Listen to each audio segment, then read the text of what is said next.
From the White House in the office of the President of the United States, we present an address by Dwight D. Eisenhower. This is the farewell address for President Eisenhower, whose 8 years as chief executive come to an end at noon Friday. Mr. Eisenhower has chosen this time for his final speech. Ladies and gentlemen, the President of the United States. Good evening, my fellow Americans. First, I should like to express my gratitude to the radio and television networks for the opportunities they have given me over the years to bring reports and messages to our nation. My special thanks go to them for the opportunity of addressing you this evening. 3 days from now, after half a century in the service of our country, I shall lay down the responsibilities of office as, in traditional and solemn ceremony, the authority of the presidency is vested in my successor. This evening, I come to you with a message of leave-taking and farewell, and to share a few final thoughts with you, my countrymen.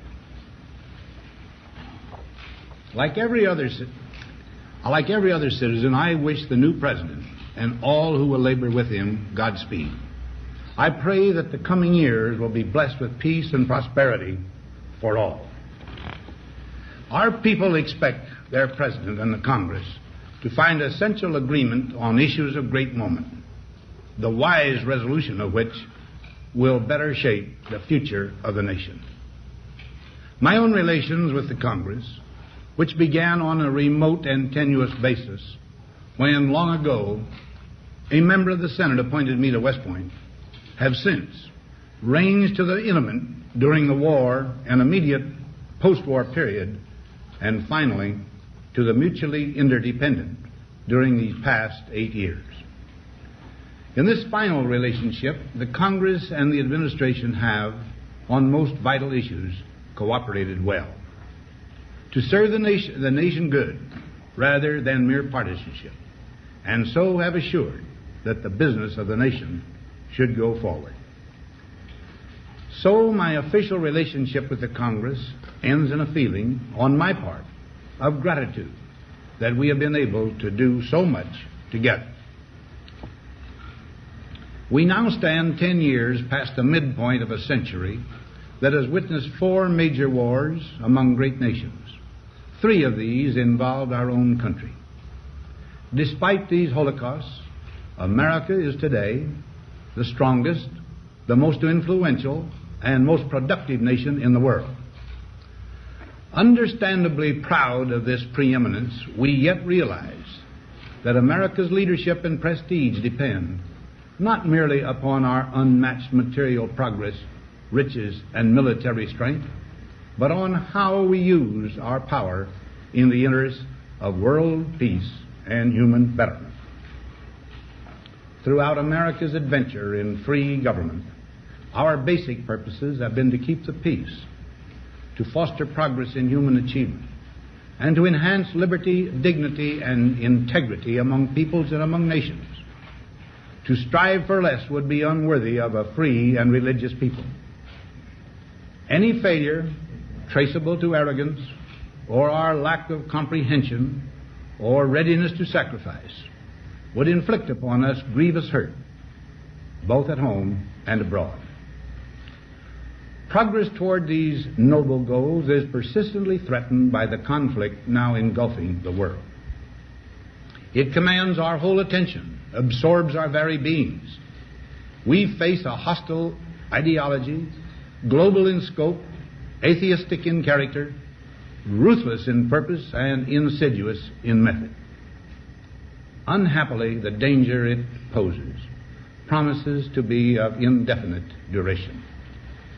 To meet it successfully, there is call for not so much the emotional and transitory sacrifices of crisis, but rather those which enable us to carry forward steadily, surely, and without complaint, the burdens of a prolonged and complex struggle with liberty, the stake. Only thus shall we remain, despite every provocation, on our charted course toward permanent peace and human betterment. Crises there will continue to be. In meeting them, whether foreign or domestic, great or small, there is a recurring temptation to feel that some spectacular and costly action could become the miraculous solution to all current difficulties. A huge increase in newer elements of our defenses, development of unrealistic programs to cure every ill in agriculture, a dramatic expansion in basic and applied research. These and many other possibilities, each possibly promising in itself, may be suggested as the only way to the road we wish to travel. But each proposal must be weighed in the light of a broader consideration, the need to maintain balance in and among national programs. Balance between the private and the public economy. Balance between the cost and hoped-for advantages. Balance between the clearly necessary and the comfortably desirable. Balance between our essential requirements as a nation and the duties imposed by the nation upon the individual. Balance between actions of the moment and the national welfare of the future. Good judgment seeks balance in progress. Lack of it eventually finds imbalance and frustration. The record of many decades stands as proof that our people and their government have, in the main, understood these truths and have responded to them well in the face of threat and stress. But threats, new in kind or degree, constantly arise. Of these I mention two only. A vital element in keeping the peace is our military establishment. Our arms must be mighty, ready for instant action, so that no potential aggressor may be tempted to risk his own destruction. Our military organization today bears little relation to that known of any of my predecessors in peacetime, or indeed by the fighting men of World War II or Korea. Until the latest of our world conflicts, the United States had no armaments industry. American makers of plowshares could, with time and as required, make swords as well. But we can no longer risk emergency improvisation of national defense. We have been compelled to create a permanent armaments industry of vast proportions. Added to this, 3.5 million men and women are directly engaged in the defense establishment. We annually spend on military security alone more than the net income of all United States corporations. Now, this conjunction of an immense military establishment and a large arms industry is new in the American experience. The total influence, economic, political, even spiritual, is felt in every city, every state house, every office of the federal government. We recognize the imperative need for this development, yet we must not fail to comprehend its grave implications. Our toil, resources, and livelihood are all involved. So is the very structure of our society. In the councils of government, we must guard against the acquisition of unwarranted influence, whether sought or unsought, by the military-industrial complex. The potential for the disastrous rise of misplaced power exists and will persist. We must never let the weight of this combination endanger our liberties or democratic processes. We should take nothing for granted.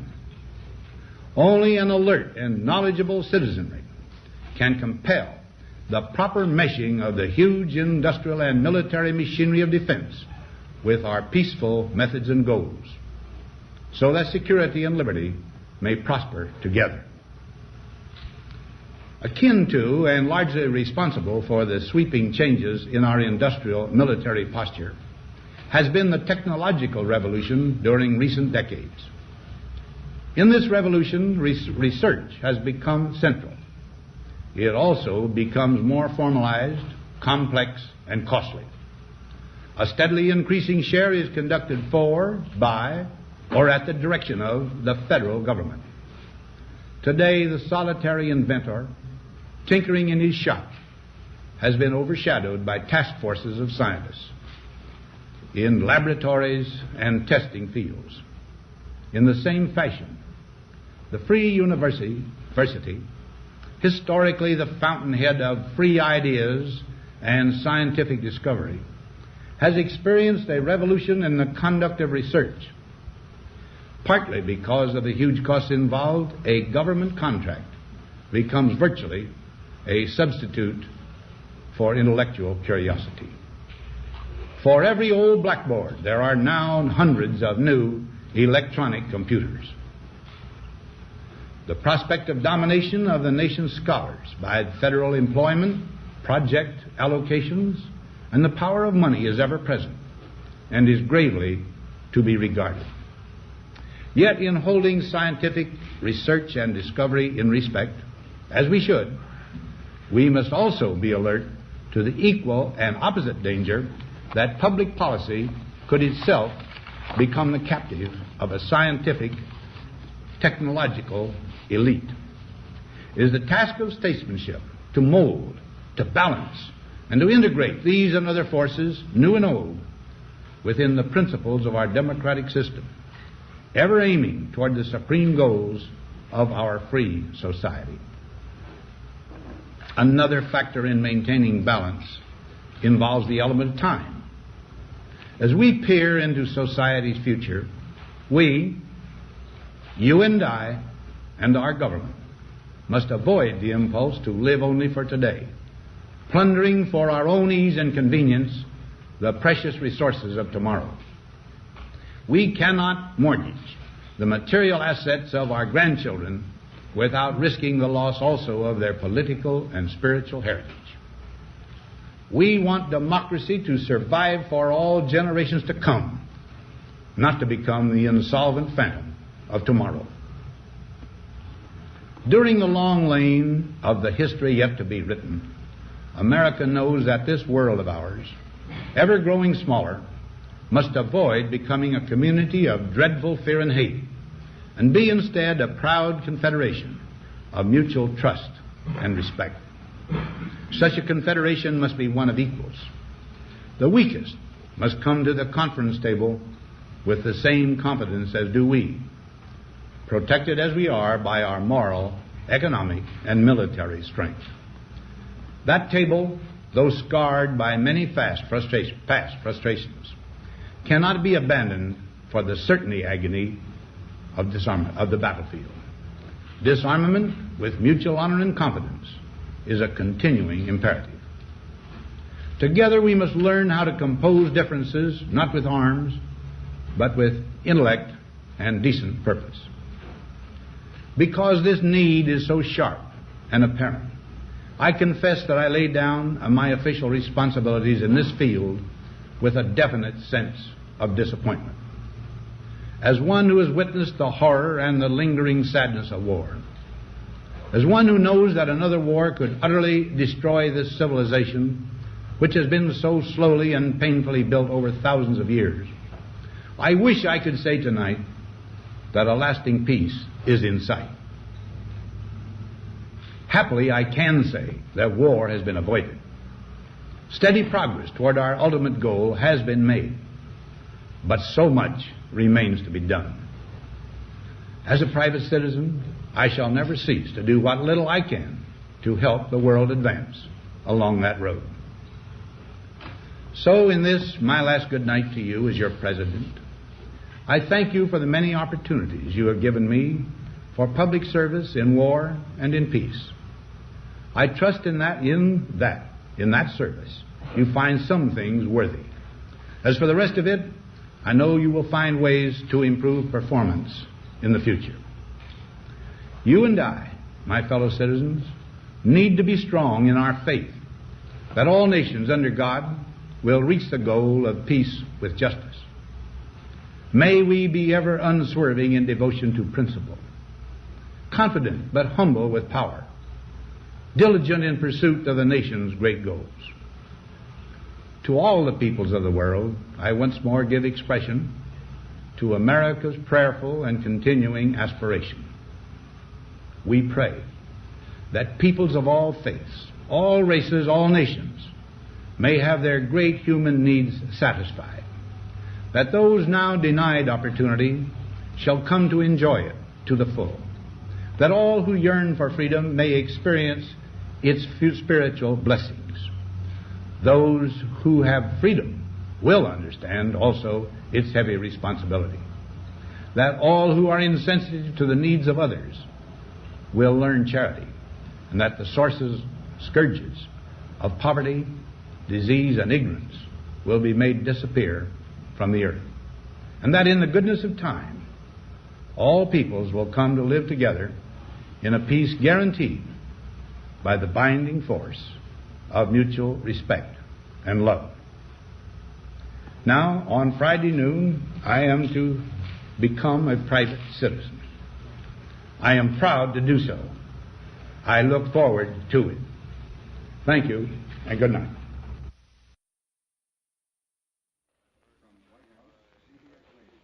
We have presented the farewell address by the President of the United States, Dwight D. Eisenhower, who spoke this evening from his office in the White House.